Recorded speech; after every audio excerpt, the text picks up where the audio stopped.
In this video, I want to say a bit about the trolley problem. First and foremost, I want to compare what we've been calling the trolley problem with other problems that might also be called the trolley problem.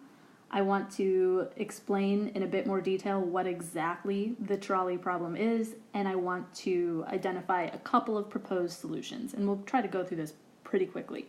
So first and foremost, trolley problem versus other problems that might also be called the trolley problem. So first and foremost, we might be talking about a specific case, a specific trolley scenario. We might have in mind the original scenario where you are the driver and you have to choose between running over 1 versus 5, or we might be talking about the switch case, or we might be talking about the bridge case. So if we are talking about a specific case involving a trolley and we're calling it the trolley problem, the question or problem we might have in mind is, what should we do? However, while we have been asking this question, more generally, we're not really interested in what we should do in a trolley scenario. So if you were to leave this class thinking that we cared a lot about what we should do if we find ourselves in a trolley scenario, you've missed an important point. So what we care about is not what you should actually do in the trolley scenario, but about normative ethical theories and general moral principles. And we've looked at a number of general moral theories and ethical principles. So we've looked at utilitarianism, we looked at Kantian deontology, and we'll look at a couple of principles in just a few moments here. So one thing we might do is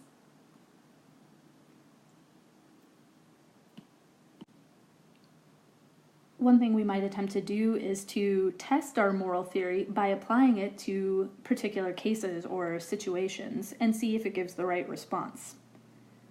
This makes a couple of assumptions about the nature of a moral theory. So, as a general rule, the theory is not the product of observations in the first place. It's the product of sort of principled thinking, thinking about what is the highest good or the absolute good or the only kind of thing that is good in and of itself and not merely instrumentally, something like that. Basically, there are a bunch of principles that go into views like utilitarianism and Kantianism. It wasn't just like, well, we looked around and we saw that this was what was morally good and we combined it into a theory. So we might then wonder why we think we can test our theory by applying it to test cases. Well, one thought is that even if we don't derive our moral theories from observation, they should at least be sufficiently consistent with our experience and what we think is morally right or wrong. At least on the face of it, that's a plausible thing to think.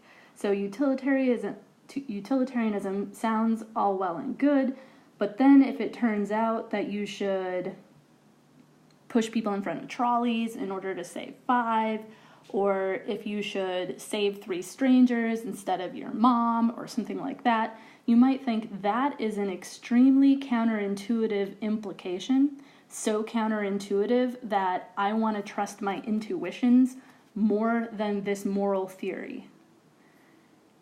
So if that is your approach, you might think that the bridge scenario counts as an objection to utilitarianism. If utilitarianism says you should push people in front of trolleys, sacrifice 1 to save 5, and that seems deeply morally wrong to you, you might think that counts against utilitarianism. And indeed, we've seen lots of objections where utilitarianism seems to have implications that conflict with common sense.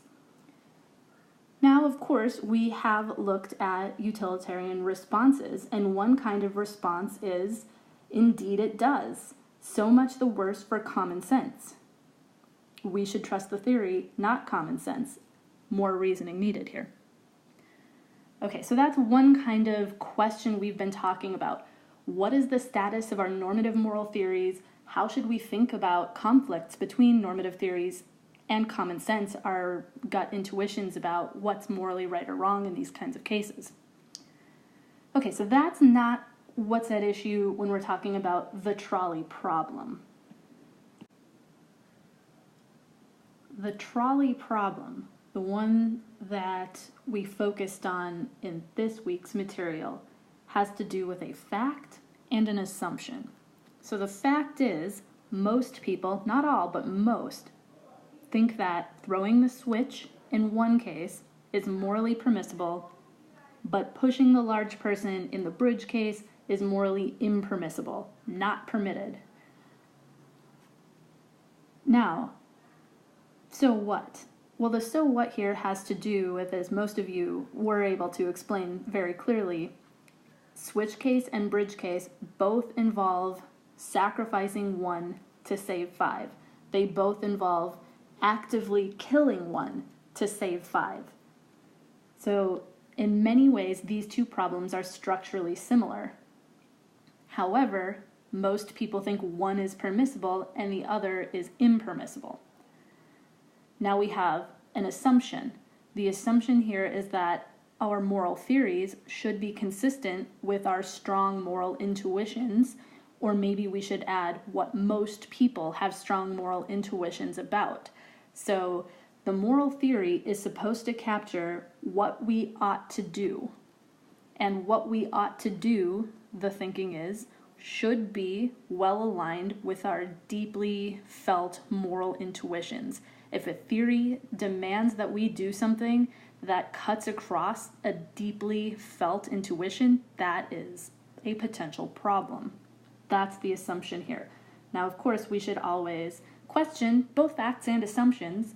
The fact is pretty difficult to question here. The assumption is potentially something worth questioning, but at the same time, there's perhaps good reason to accept this assumption as well. So if you accept the assumption and the fact, well, then you have, let's call it a question. And the question is, what is the morally relevant difference between these two cases? After all, in many ways, the two cases are structurally similar. Both of them involve a case where 5 people are, if nothing is done, are going to die, but we have the option of killing one and thereby saving 5. Both cases are like that. And yet we think in one case it's permissible to kill the one to save the 5, and in the other case it is not permissible to kill the one to save the 5. If that's right, if our moral intuitions about these cases, and by our I mean most people's, are right about these cases, and if moral theory should be consistent with these kinds of strong moral intuitions, then we have a question on our hands. What is this morally relevant difference between the two cases such that we can flip the switch but we cannot push the large person? Now it turns out this question is very difficult to answer. There are a number of proposed solutions to this question, answers to this question, what is the morally relevant difference? And each one faces some pretty serious objections. This has become so difficult to answer that we call it a problem. The problem is, if you think that moral theories should be consistent with strong moral intuitions, that the people are onto something here when they think there is a moral difference, then we have to account for it in a morally principled way. So the challenge or the problem is to identify the morally relevant difference, to come up with a general moral principle that tells us we should switch, we should flip the switch, and we should not push the large person. Now, as our notes suggest, the utilitarian and the person who absolutely prohibits killing in any possible scenario, no matter what, so let's just write this down right here. So we've got the utilitarian, and we have the person who thinks there is a absolute moral prohibition on killing. These two views don't have a trolley problem. Why? They don't have to answer this question. Why? Because they don't have to really deal with the fact that they're trying to account for what most people think. The utilitarian says, do the same thing in both cases. What you ought to do is whatever maximizes the most happiness overall, impartially conceived. Presumably, in both cases, that means sacrificing the 1 to save the 5, because 5 lives is more than 1. That's 5 times the happiness, right? Well, so not quite, but because you lost the 1. But 5 people's happiness minus the 1 person's happiness, that's more happiness overall than if we had gone the other way. So in both cases, we get the same result. We have no problem of explaining why we should get 2 different results and what the moral difference is, because the utilitarian will say there is no moral difference. And likewise with the person who thinks there's an absolute prohibition on killing. In both cases, that person is going to say, do not kill the 1 to save the 5. Killing is never morally justified. It is always morally wrong. There is no difference between these cases, and therefore nothing to explain. So these kinds of views don't face the trolley problem in the sense we're talking about here, which is noting that most people think there is a difference. Moral theories are supposed to be consistent with our strong moral intuitions, which means we have to figure out what that difference is in a morally principled way. So let's turn to proposed solutions. Very briefly, I just want to back up and address this act versus omission, or killing versus letting die, or doing versus allowing. These are all 3 ways of saying the same thing. I want to address this distinction because it comes up in the Sunstein piece. So the original case involved you are the trolley driver and you are currently heading towards 5. The brakes go out. You could switch your trolley onto another track. What do you do? In this case, your choices are between killing 1 and killing 5. Both cases involve killing, so you're choosing kill versus kill, less rather than more. The right thing to do is to turn, because killing 1 is better than killing 5. Now, Flip of Foot is the one who raised the bridge scenario in contrast with this scenario. So if we are talking about the bridge case now and not the original trolley case, now we have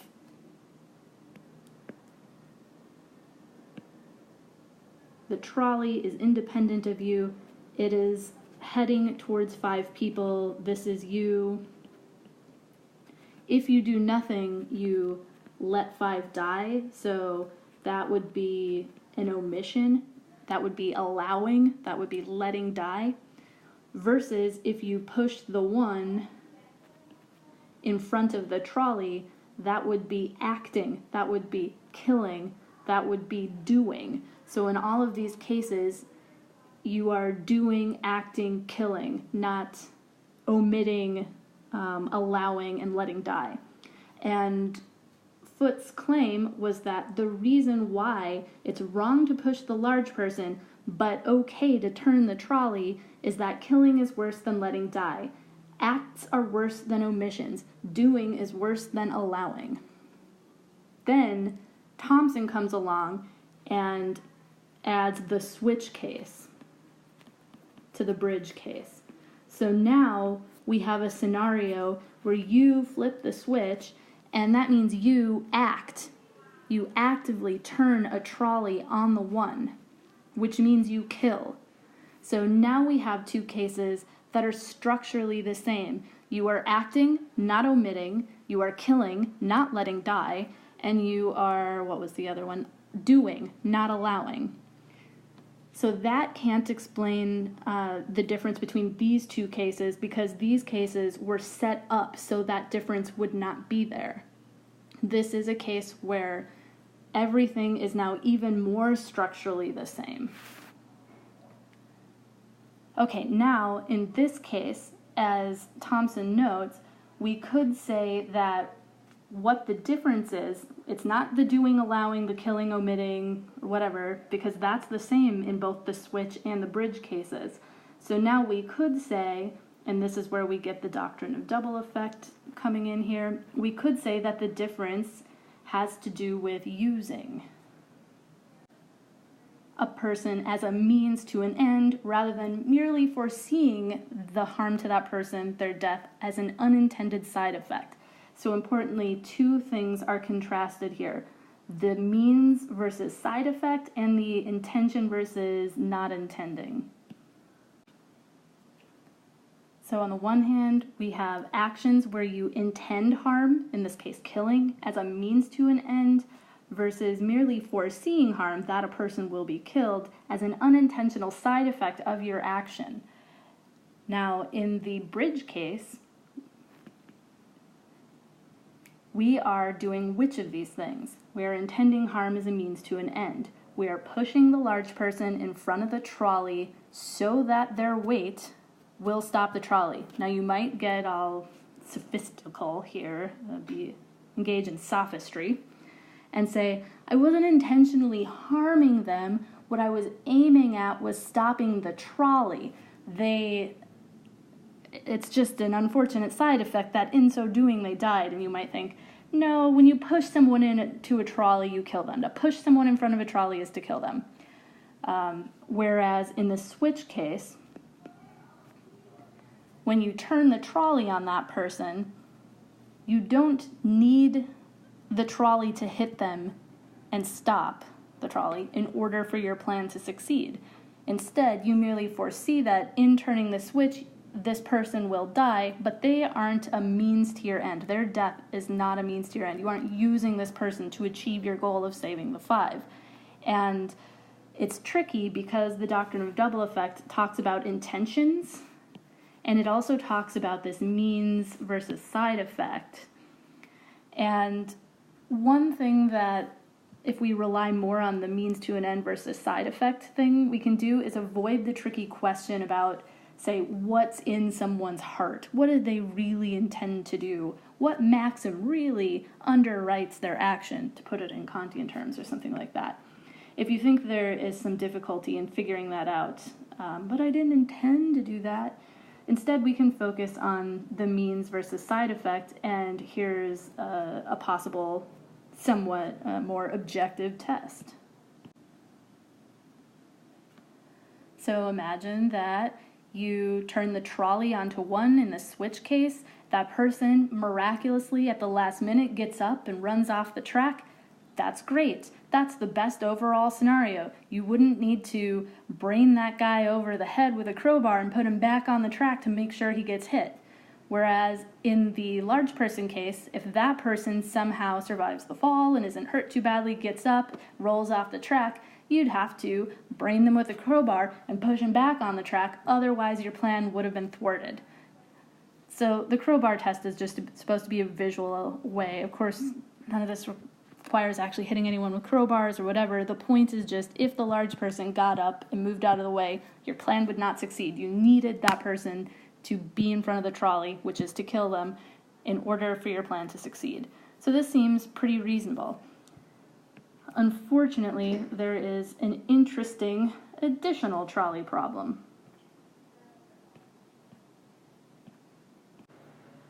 Also a product of Judith Jarvis Thompson. So in this case, it's the switch case again. Trolley out of control, you have to turn the switch, you've decided you turn the switch. But what if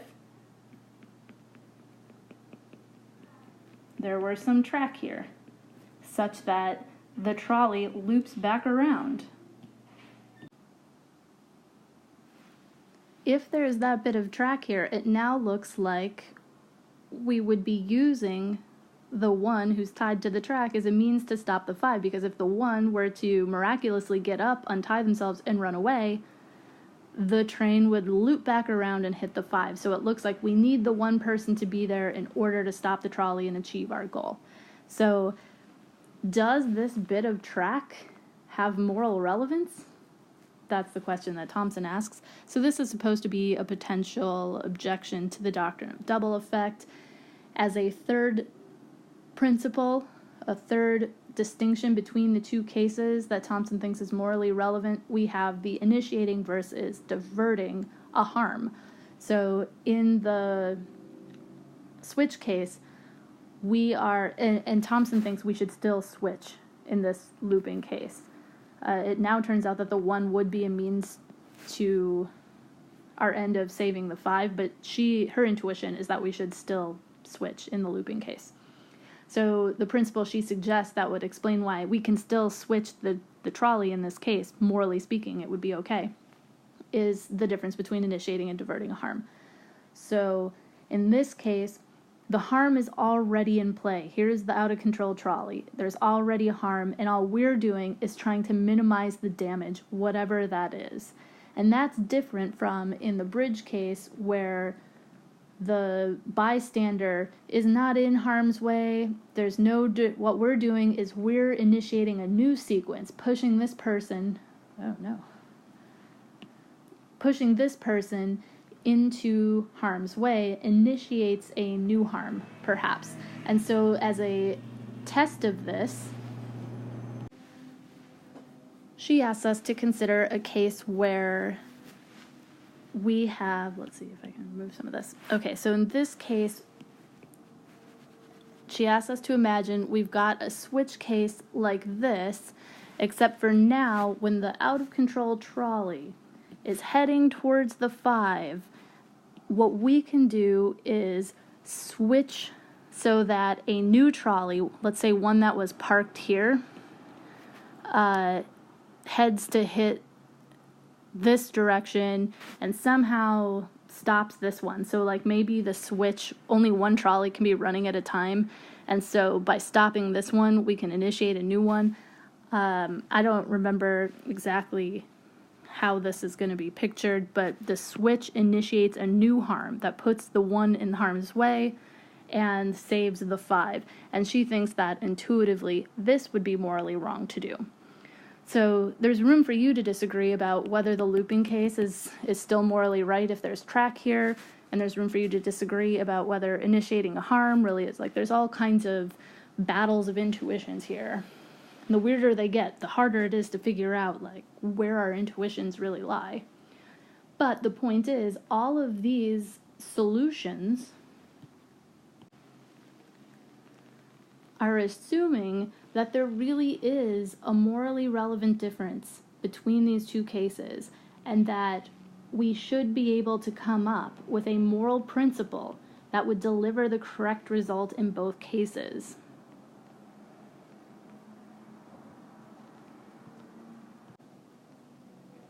So that's the trolley problem and the various solutions to the problem. Then we have Sunstein. And to put it as broadly as possible, Sunstein's general approach is that this whole project is misguided. The assumption that our intuitions are always going to be a good guide to morality, even our deeply felt intuitions, that those are going to be a good guide to morality is something we ought to question, that we have good reason to question. And so perhaps there is no morally relevant difference to be explained here. There is no moral principle that would deliver the correct results. We have a weird situation where, for facts having to do with us and our brain or evolution or something like that, are such that our intuitions are just wacky in these cases, and we shouldn't trust them. More on that in the video on Sunstein.